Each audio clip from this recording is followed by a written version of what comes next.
What's up, YouTube? And I'm back at you with another video. And in this video, I'm going to do my prediction for the Texas A&M versus Miami matchup.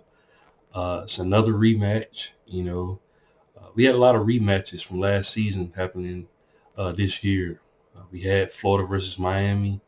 We got Alabama versus Texas this Saturday, as well as Miami versus Texas A&M. Texas A&M won last season. I believe it was 17-9. Uh, both teams finished 5-7. Not where both programs want to be, and both programs trying to get back to the point where they can get a winning record, in college football. Uh, both teams are pretty similar, both teams kind of struggled.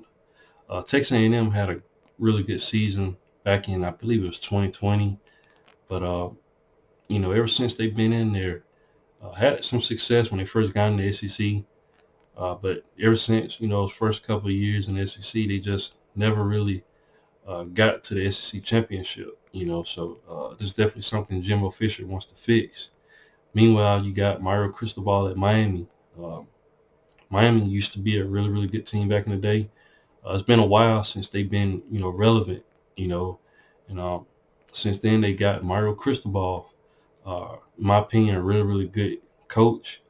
Um, Definitely a trenches type of guy. Understands football. Understands that everything starts, and begins with trenches. So Miami got them a good head coach. They had phenomenal recruiting classes, as well as Texas A&M has some. Well, Texas A&M kind of, you know, like Nick Saban alluded to, they used, NIL and was trying to, get players, buy players, stuff like that. But Miami, uh, really, really good recruiting. Texas A&M had number one recruiting class at one point. So both teams are talented, and it's going to be an interesting matchup. Uh, Not high scoring last season, but I think that's going to change in this matchup this Saturday. And I'm going to just read off some stats for both teams. And let's see what both teams are really working with. I'm going to start with Miami. Miami has Tyler Van Dyke. This was a guy that I thought was going to do a whole lot better last season. Just didn't look the part last season. I don't know what the issue was, but his last matchup, against the other Miami, Ohio, he completed 17, uh, passes, but he had 22 attempts for 201 yards. Um, he threw one touchdown, but he also had an interception. Uh, those stats don't really, jump off to you. Definitely will have to do a lot better against, Texas A&M if you want to win this matchup. But the run game was really, really good for Miami. They got Henry Parrish Jr. He had 90 yards and he had a touchdown. Mark Fletcher Jr. He had 76 yards and a touchdown. And they also had Donald Chaney Jr. and he was able to get 38 yards and a touchdown. So all these guys, they got a lot of running backs. Miami run game looked really, really good. Uh, Granted, like I said, it's just against Miami, Ohio, but they did look good in running the ball. So they're going to have to probably lean on that in this matchup against Texas A&M. And they also at receiver, they got some guys. Kobe Young, he had 79 yards and a touchdown. He was the only guy to receive a touchdown in this matchup. Xavier Restrepo, I might be pronouncing it wrong. He had 68 yards. Jacoby George, he had 56 yards. So, Miami is a talented team. They got some guys over there. They could put up some points. You know, uh, Defensively, they have Mark Francisco Margola. I might be pronouncing the name wrong. He had 5 tackles. But Miami got a really, really good secondary, in my opinion. They got some talented guys back there. It's going to be interesting to see how they match up against, Texas A&M's wide receivers. But like I said, uh, they got some safeties right there. Probably one of the best safeties in college football. Cameron Kitchens and James Williams, and they got a pretty good defensive line too, in my opinion. Uh, Miami is really good at pressure, quarterbacks up front, and it's gonna be interesting to see, what they do.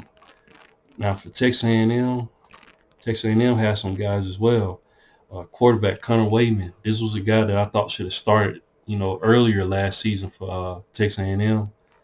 He had 18 completions with 23 attempts for 236 yards passing.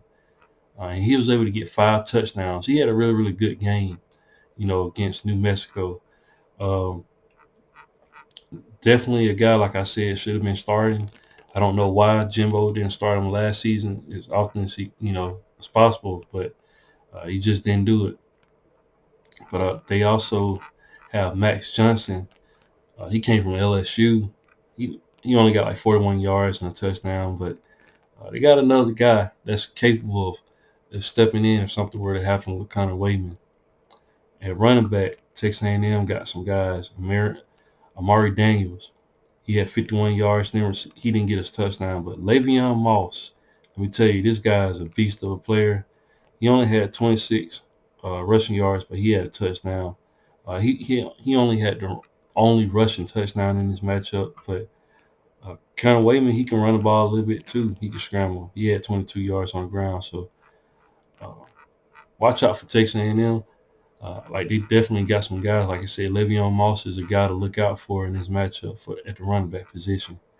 Now, wide receiver, they got some wide receivers, really good wide receivers, and they had a pretty good game against New Mexico.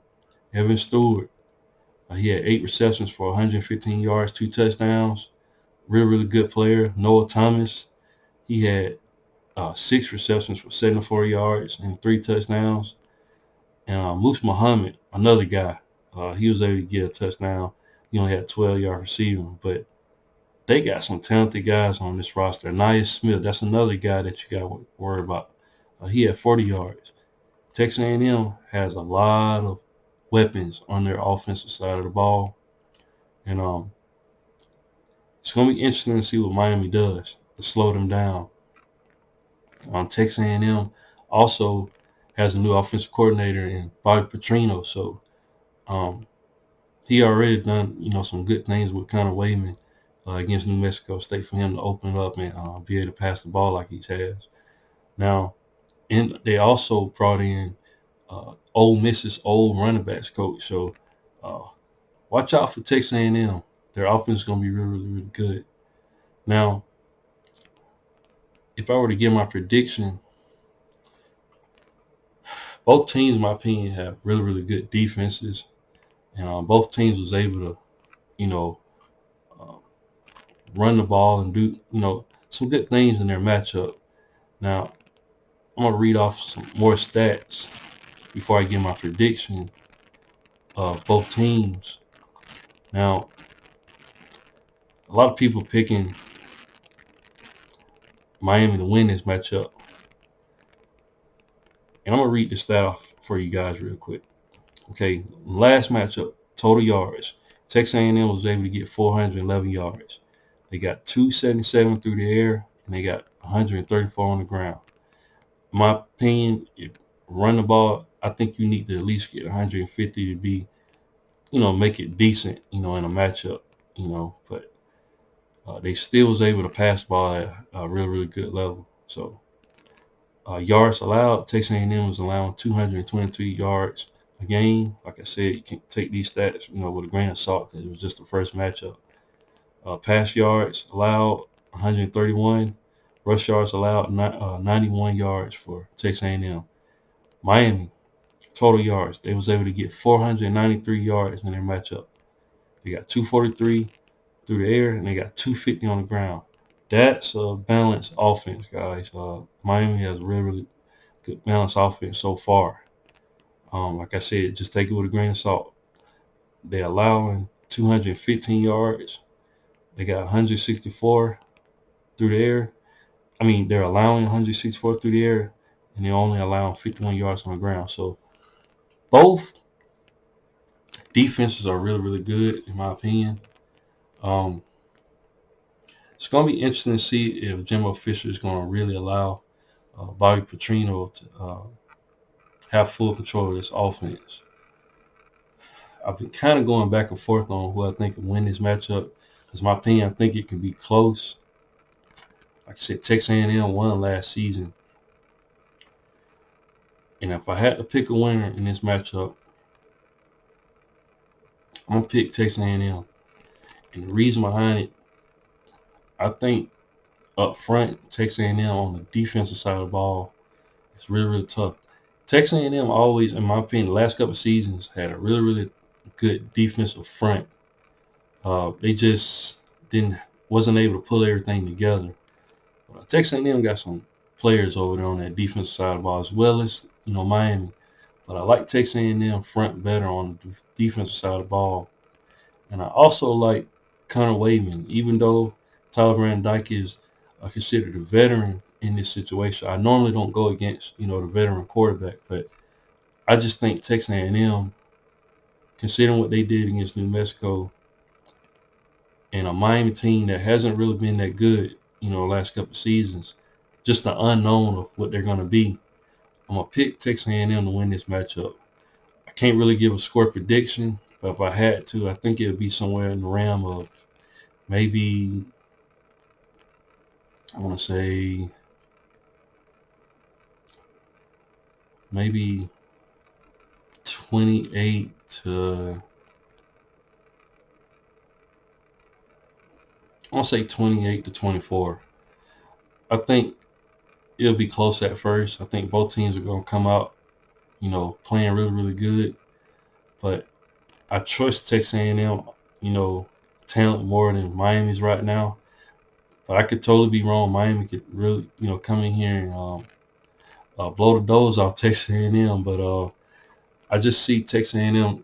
I trust their coaching staff better right now. Like I said, Bob Petrino, great offensive-minded coach. Texas A&M defense is no slouch, and I just like their weapons overall. Like I said, I like what they have at wide receiver over what Miami has right now. But what do you guys think? Leave your thoughts and comments in the comment section. And once again, if you haven't, please like, share, and subscribe to the channel. And I'll definitely be back with more college football content. Thanks, guys, and roll tide.